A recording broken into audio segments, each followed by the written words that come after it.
A passagem que nós lemos agora há pouco nos fala de mais uma parábola de Jesus. Parábola esta que é uma continuação daquilo que ele vem falando desde o capítulo 17. No capítulo 17, se você olha aí do verso 20 até o verso 37, Jesus ele está falando a respeito da vinda do reino de Deus, se dirigindo aos fariseus. No capítulo 18, então ele vai contar a parábola de uma mulher viúva que importunava um certo juiz iníquo que não temia a Deus e que não respeitava os homens, e que por ser insistente na sua petição, e para que aquela mulher não viesse a molestá-lo, como nós vimos na transmissão passada, então ele resolve atender aquela mulher. E Jesus então está ensinando através daquela parábola sobre, como diz no início do capítulo 18, sobre o dever de orar sempre e nunca desfalecer. Esta parábola da mulher que persevera no seu pedido em relação ao juiz tem conexão com aquilo que Jesus falou a respeito da vinda do reino de Deus, quando aqui no final do versículo 8 ele vai dizer: contudo, quando vier o Filho do Homem, achará fé na terra? Então a pergunta de Jesus não é para que respondamos, mas para que façamos um autoexame. Lembre-se que Jesus está falando com os fariseus. Logo após então contar essa parábola, Jesus vai então pronunciar uma outra parábola dentro ainda desse tema da oração. Por isso que o versículo 9, acompanhe comigo, diz assim: propôs também. Então Jesus está continuando a ensinar a respeito da oração por meio de parábolas. A primeira parábola desse capítulo que nós vimos, a lição principal é a perseverança na oração, confiando que o nosso Deus, que é Pai, que é justo, que é soberano, Ele vai então nos responder.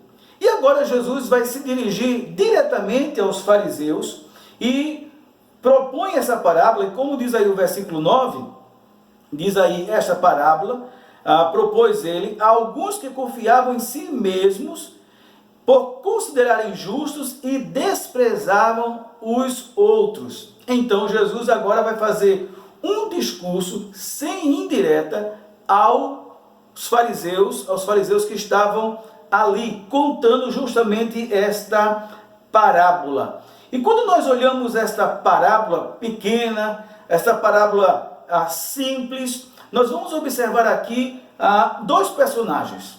Assim como na parábola anterior, você tinha dois personagens, que era o juiz e a viúva, aqui também nós temos dois personagens, e Jesus vai falar que um era o fariseu e o outro era um publicano. Só a título de lembrança, o fariseu era um daqueles homens, ou fazia parte de uns partidos religiosos da época de Jesus, em que eles eram muito intensos na lei, nas várias interpretações que haviam dado à lei de Moisés.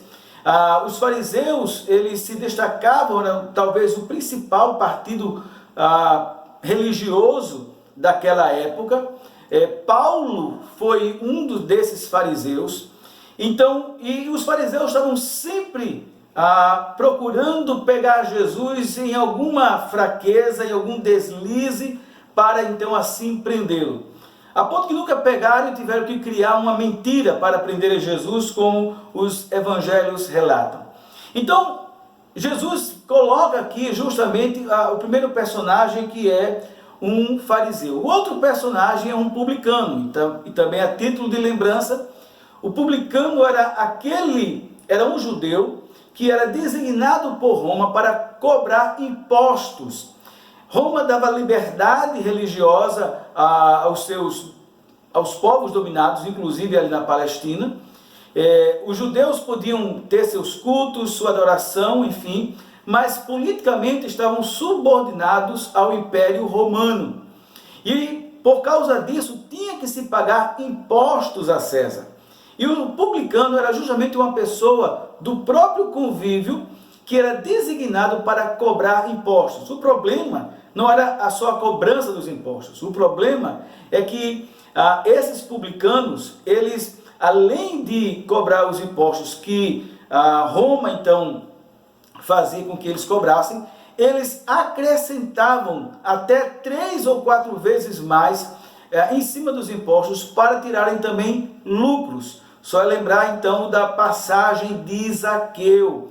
Quando Zaqueu convertido, quando Zaqueu transformado pelo poder de Cristo, pelo poder do Evangelho, ele disse: eu tenho defraudado alguém, se eu tenho defraudado, eu vou restituir 4 vezes mais. Percebe, então, que ele tem a consciência de que ele roubou, e os publicanos eram odiados pelos outros judeus. Então você tem aí 2 personagens, de um lado o fariseu e do outro lado o publicano. É interessante que há um ponto em comum entre esses 2 personagens, porque o versículo 10 diz que os 2 subiram ao templo com o propósito de orar. Então não é apenas o fariseu, que é o religioso, que vai ao templo orar, mas o publicano também, que era odiado pelos judeus, mesmo sendo um compatriota, mas porque estava a serviço de Roma.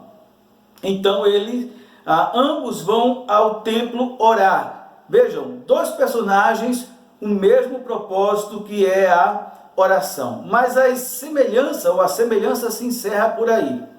Porque quando Jesus continua a falar da parábola, ele vai mostrar que há uma diferença entre a oração, vamos colocar aqui entre aspas, do fariseu e a oração do publicano. E a diferença da oração de um para com o outro pesou no resultado final. E aí nós vamos ver a oração de qual oração o Senhor atendeu e qual a oração que o Senhor não atendeu. Então, quando você olha para, por exemplo, a oração do fariseu, você vai perceber, logo aqui no versículo 11, que diz assim: o fariseu, posto em pé, orava de si para si. O versículo 13, só para comparar com o publicano, diz que o publicano estando em pé. Nós já podemos observar aqui que ambos estão em pé. Então, o problema, a questão aqui não é a forma, a estética como se ora. Se eu oro sentado, se eu oro em pé, se eu oro de joelhos. Posso orar de joelhos? Devo orar de joelhos? É bíblico? Sim, a palavra de Deus nos chama a nos prostrarmos perante o Senhor. Mas isso não significa que o Senhor, se eu estou em pé, a oração não é atendida, ou só atende se estiver de joelhos. E aquelas pessoas que não podem se ajoelhar? Então, a questão aqui não é tanto a estética como que nós oramos. Se você pode orar ajoelhado, ajoelhe-se. Se você prefere orar em pé, ore em pé. Se você prefere andar andando, ore andando. Volto a repetir, a questão não é a estética, mas como nós oramos a Deus. E é aqui que está o ponto. Quando você olha para o fariseu, você vai perceber que essa oração, ela, apesar de usar o nome de Deus, ela não é uma oração dirigida a Deus. Observe comigo o versículo 11. O fariseu, posto em pé, orava de si para si. Desta forma: ó Deus, graças te dou. Observe que na oração dele, ele usa a palavra Deus, mas ele usa Deus na sua oração, e nós vamos ver que na verdade não é uma oração genuína. Ele vai usar a palavra Deus apenas como protocolo, apenas como uma religiosidade, apenas para enfeitar, vamos colocar aqui assim, a sua oração, mas ele realmente não está pensando em Deus na sua oração. Por isso que Jesus, ele vai logo dizendo que ele orava de si para si. E como é que nós podemos então perceber isso? Nas próprias palavras do fariseu aqui, desta parábola que Jesus está contando. Porque ele vai dizer: ó Deus, graças te dou, porque não sou como os demais homens. Observe que ele aqui, ele está usando a palavra Deus na sua oração, mas ele não está se dirigindo a Deus em gratidão a Deus na sua oração. Ele não está dizendo aqui, ó Deus, graças te dou, e eu te agradeço porque o Senhor tem me ajudado, o Senhor e a tua glória, o Senhor tem me ajudado a andar nos teus caminhos. Ele não está atribuindo a glória a Deus, mas ele está, vamos dizer aqui, ele está fazendo um relatório, ele está dando uma informação, ou dando informações a Deus. É um discurso que ele está fazendo a Deus, porque ele diz, eu não sou como os demais homens, roubadores, injustos, adúlteros, nem ainda como este publicano. Então ele fala de si. Ele fala de si para Deus, como se Deus não soubesse. Ele fala de si para que os outros possam ouvir. É interessante que esse fariseu, ele entra no templo, ele chega o mais próximo que ele pode do lugar santo e do santo dos santos, do lugar santo e, consequentemente, do santo dos santos. Ele não se contém em ficar lá no átrio, ele não se contém em ficar na porta, ele vai o máximo que ele pode. E em outras passagens nós vamos observar que eles sempre se colocavam em lugares mais visíveis. Ele sempre se colocava de uma forma em que as pessoas pudessem ouvir a sua oração. Então é uma oração de exibição. Ele é um exibicionista, porque ele quer ser reconhecido pelos homens como alguém santo, como alguém piedoso. É uma oração que, na verdade, como eu falei agora há pouco, não é uma oração, pois ele está apenas dando um relato a Deus daquilo que ele faz. E volta a ler aqui o texto. Não sou como os demais homens. Então note que ele se sobrepõe aos demais contemporâneos seus, a ponto que ele vai dizer no final do versículo 11, pois eu ainda não sou como este publicano. Então ele se coloca acima de outros e muito mais acima do publicano, colocando o publicano de uma forma totalmente à margem. Observe aqui que ele vai dizer as suas obras, jejuo 2 vezes por semana, dou dízimo de tudo quanto tenho. É uma oração arrogante, é uma oração preconceituosa, é uma oração cheia de soberba, cheia de si. Por isso que Jesus vai dizer que ele orava de si para si. E aqui, irmãos, a gente pode já parar um pouquinho e pensar um pouco sobre as orações. Como é que nós oramos? Como é que nós oramos? Qual é a motivação pelo qual nós oramos? A questão da oração não é tanto a quantidade de palavras. Você vai observar, já para adiantar, a oração do publicano é uma oração curta. A oração desse fariseu é uma oração longa. Pastor, então você está dizendo que eu não posso fazer oração longa? Está errado fazer orações longas? Não, de forma alguma. Podemos e devemos fazer orações longas. O Senhor Jesus, na oração sacerdotal, João 17, é uma oração relativamente longa. Mas não é isso que determina a nossa santidade. Não é isso que determina que nós somos piedosos. Não é isso que determina que a nossa oração vai ser aceita por Deus. A questão não é a estética como eu oro, como eu já disse, nem a extensão da oração com que eu oro.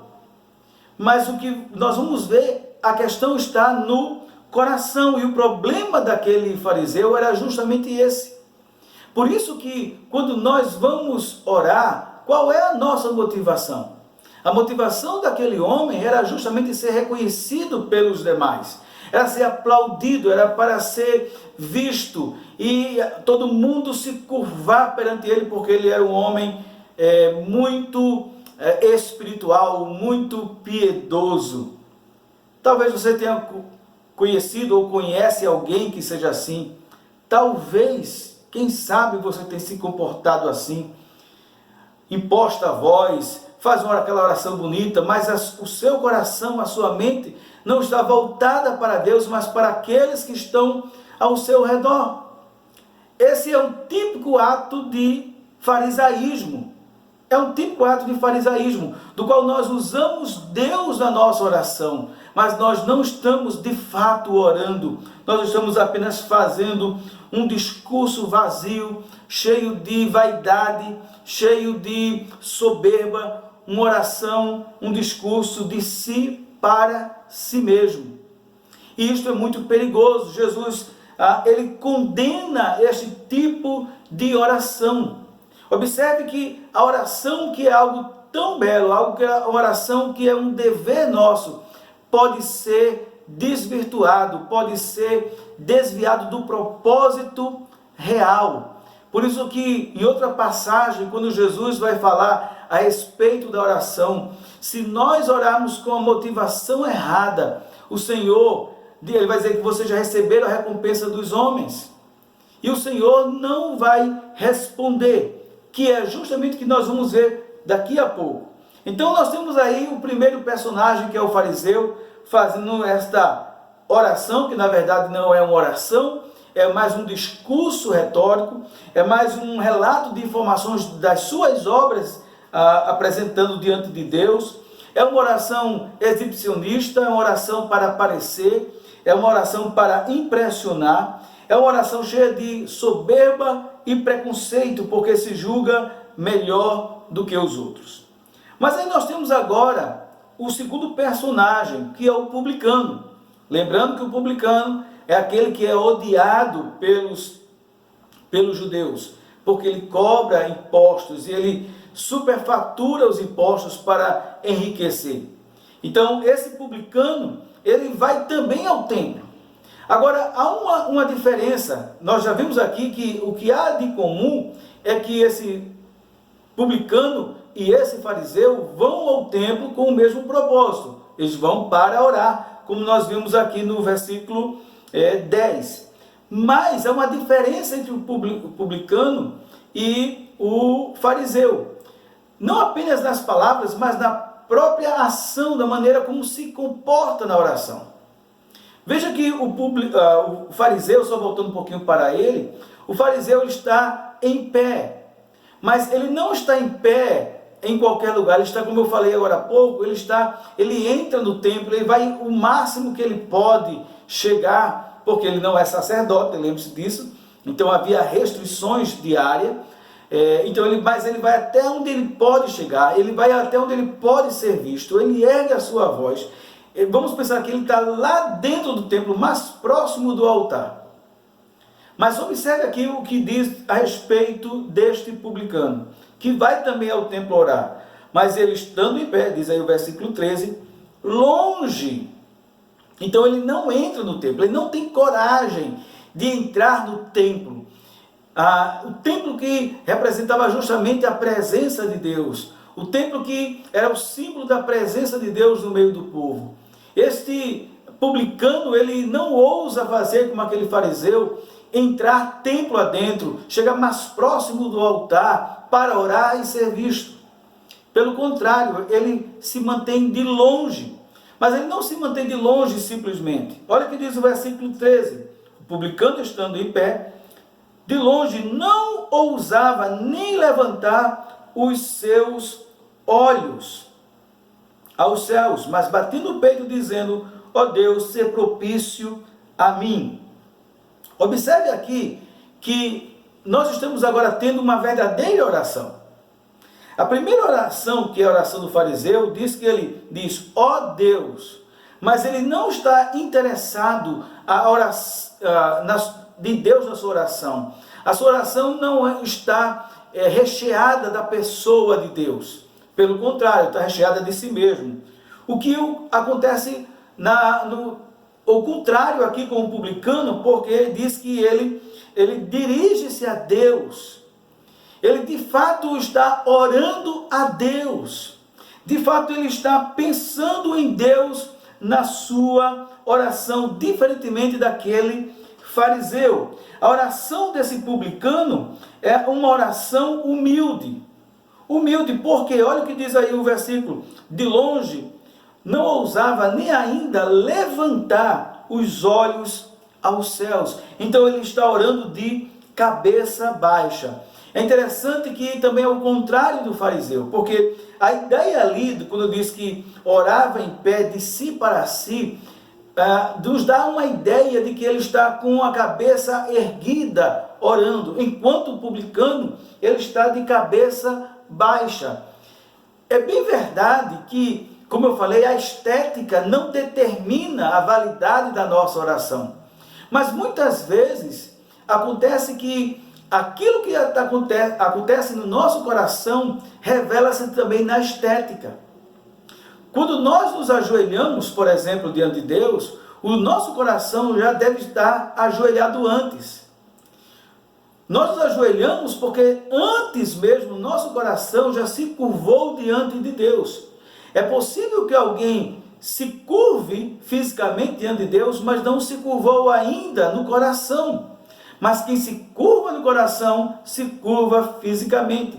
É possível que alguém abaixe a cabeça na oração apenas de forma religiosa, mas quando alguém já se curvou no seu coração perante Deus, também fisicamente ele irá curvar a sua fronte em sinal de humildade, reconhecendo a grandeza de Deus, reconhecendo o poder de Deus, reconhecendo o senhorio de Deus, reconhecendo a santidade de Deus, como aquele homem fez.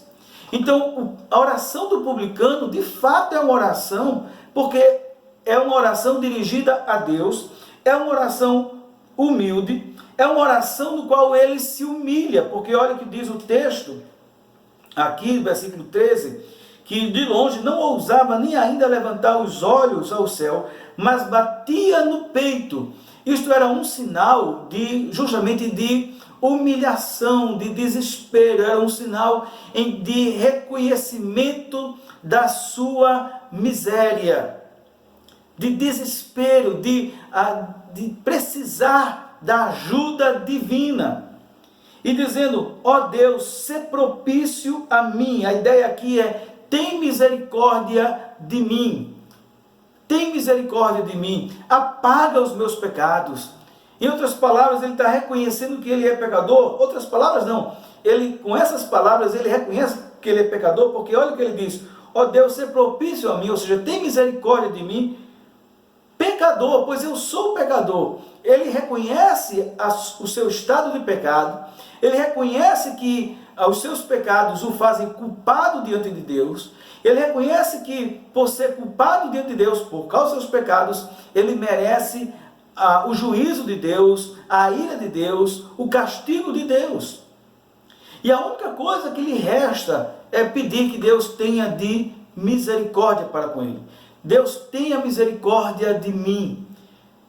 Ou seja, eu não mereço não ser punido. Pelo contrário, eu mereço ser punido. Mas por teu favor, por tua misericórdia, poupa a minha vida. É isso que ele está dizendo. É uma oração, irmãos, humilde, uma oração humilhante perante o Senhor. Uma oração sincera perante o Senhor. E aqui fica-nos uma pergunta e uma reflexão. Quantas vezes, de fato, nós oramos assim? Quantas vezes nós estamos com a nossa oração, nós pronunciamos o nome de Deus, mas o nosso coração, de fato, está pensando em Deus como este publicano estava? Até que ponto nós chegamos a Deus para apresentar como fariseu aquilo que nós fazemos? Ah, Senhor, tu sabes que eu dou o dízimo, né? Tem crente assim. Tem gente assim que se vangloria diante de Deus porque ele dá o dízimo todo mês, porque ele ajuda as pessoas, porque ele faz isso, porque ele faz aquilo outro. Mas ele não consegue reconhecer que ele faz porque Deus o ajuda. Se Deus não for com ele, ele nada pode fazer.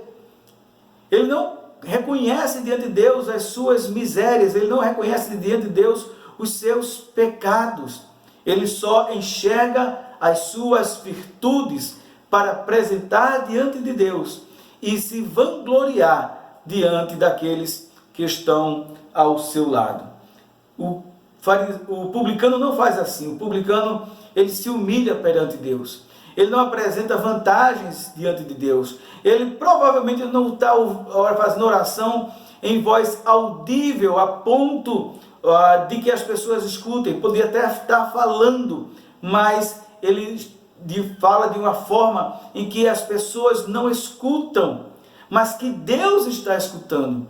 E é justamente esta oração que Deus responde, porque veja aí o versículo 14: digo-vos que este desceu justificado para a sua casa, não aquele, porque todo aquele que se exalta será humilhado, mas o que se humilha será exaltado. Jesus deixa claro aqui, irmãos, que há orações em que ele responde e que há orações que ele não responde. Uma pergunta que alguém pode dizer ou fazer: mas Deus responde todas as orações? Aqui está a resposta nessa parábola. Há orações que Deus não responde. Não responde, porque não são orações conforme aquilo que ele estabeleceu, não são orações sinceras, não são orações voltadas para ele. Há orações que Deus responde, sim, a oração que Deus responde, mas uma oração humilde, sincera, perante ele, reconhecendo a sua insignificância, reconhecendo a sua fraqueza, reconhecendo a sua pecaminosidade, reconhecendo as suas limitações, e olhando para Deus como um Deus de misericórdia, um Deus justo, mas um Deus também de amor, e do qual nele nós vamos encontrar conforto, alento e salvação. Versículo 14, volto a repetir, eu quero que você me acompanhe, olha o que diz: porque todo aquele que se exalta será humilhado, mas o que se humilha será exaltado. Esse texto muitas vezes ele é usado de forma errada, ou dito de forma errada por muitos crentes, por muita gente por aí, né? Aquele que é humilhado será exaltado. A Bíblia não está dizendo isso. Você vai procurar esse versículo de capa a capa, de Gênesis a Apocalipse, mas nunca vai encontrar esse versículo dizendo que os que são humilhados serão exaltados. Se fosse assim, seria muito bom. Quando alguém nos humilha, nós poderíamos até incentivar as outras pessoas a continuar a nos humilhar, para que possamos então ser honrados por Deus. Mas a Bíblia não nos diz isso. A Bíblia vai dizer aqui: aquele que se humilha, não é aquele que é humilhado, mas aquele que se humilha será exaltado. E se humilhar não é fácil. Foi fácil para aquele publicano reconhecer o seu pecado? Foi fácil para aquele publicano chegar ali ao templo? Foi fácil para aquele publicano dizer o quanto ele era pecador e merecia a condenação eterna? Não foi fácil, mas é o único caminho, o caminho da humilhação. E quando nós olhamos para o próprio Senhor Jesus, ele é o maior exemplo. Paulo vai escrever na sua carta aos Filipenses, capítulo 2, dizendo que ele se esvaziou de si mesmo e se humilhou, tomando a forma de servo. E você vai observar em todo aquele texto que é uma descida. Jesus está sempre descendo, ele desce da glória para a terra, ele desce em forma de homem, e depois ele desce o texto vai dizer que ele desce para a forma de servo, ele se humilha até o ponto de morrer a morte, e não apenas qualquer morte, mas morte de cruz. Observe que o próprio Jesus, ele se humilha, descendo da glória até chegar à morte, e da morte mais horrenda, a morte mais feia mesmo, mais triste daquela época. Ele se humilha, e o texto então vai dizer: por isso Deus o Pai o exaltou e lhe deu um nome que está acima de todo nome, para que o nome de Cristo se dobre todo o joelho que está no céu, na terra e debaixo da terra, e toda língua confesse que Jesus Cristo é o Senhor, para a glória de Deus Pai.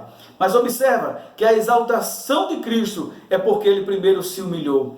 E Jesus aqui nos dá esta recomendação, que na nossa oração nós precisamos nos humilhar. Aquele que se exalta na oração, mesmo que muitas vezes não perceptível aos homens, mas Deus que sonda os corações sabe, aquele que se exalta será abatido pelo Senhor.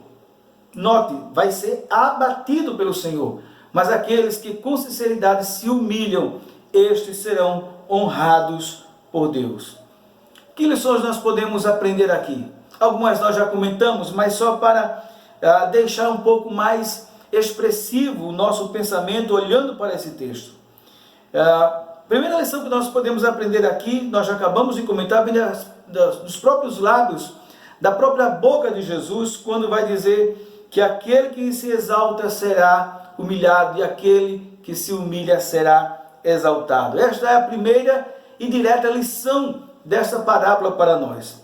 Mas nós também podemos dizer que uma outra lição que nós aprendemos nessa parábola é que orar é um mandamento divino e uma necessidade de todo crente, mas não será considerado por Deus se não for conforme as condições que o mesmo Deus estabeleceu. Observou? Eu devo orar porque é um mandamento divino, é um mandamento bíblico, orar sem cessar. Nós começamos o capítulo aqui dizendo, capítulo 18, diz aí sobre o dever de orar sempre e nunca desfalecer, nunca desanimar, o dever de orar. Então alguém poderia continuar a orar e ser perseverante na oração e não ter a oração respondida. Mas como assim não ter oração respondida? Se a sua oração também não for conforme aquilo que Deus estabeleceu.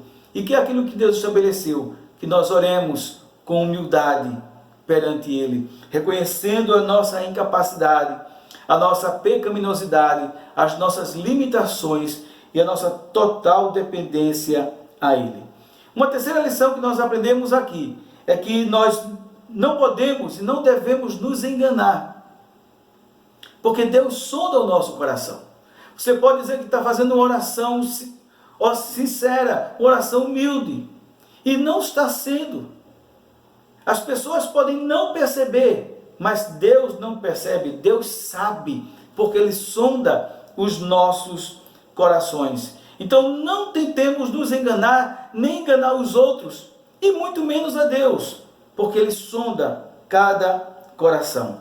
E eu não posso terminar esta palavra aqui sem me dirigir a você que está nos ouvindo, que ainda não teve uma experiência real com Jesus.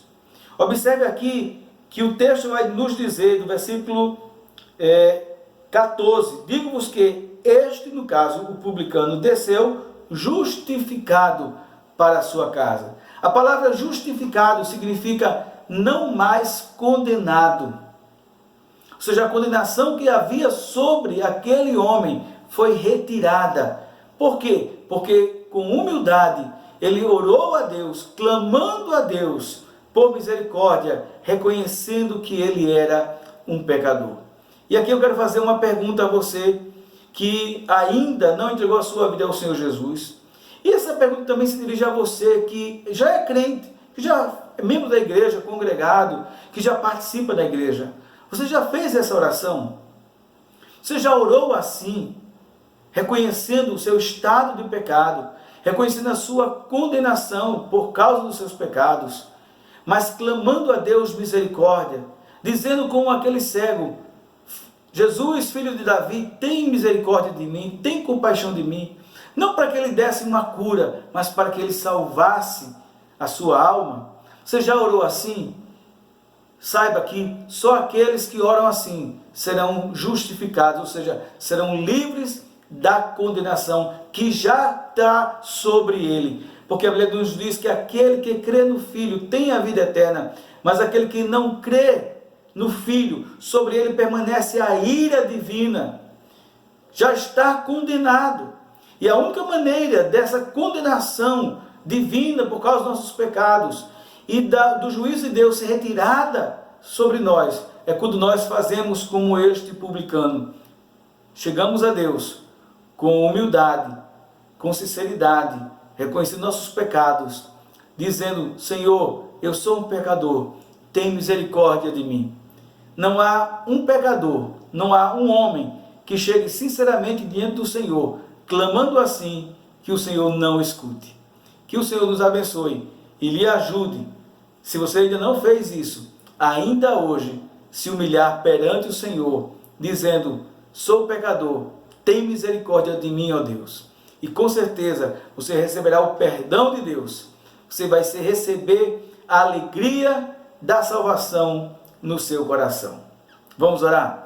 Senhor, nós queremos te agradecer por tua palavra, porque nós temos aprendido dela. Te pedimos que o Senhor nos ajude a sermos perseverantes na oração, como diz o início desse capítulo, mas também nos ajuda, Senhor, a orarmos corretamente, sinceramente, humildemente perante o Senhor, sabendo que é desta oração, de um coração quebrantado, de um coração rendido a Ti, que o Senhor atende. Nós assim oramos e agradecemos, em nome de Jesus. Amém.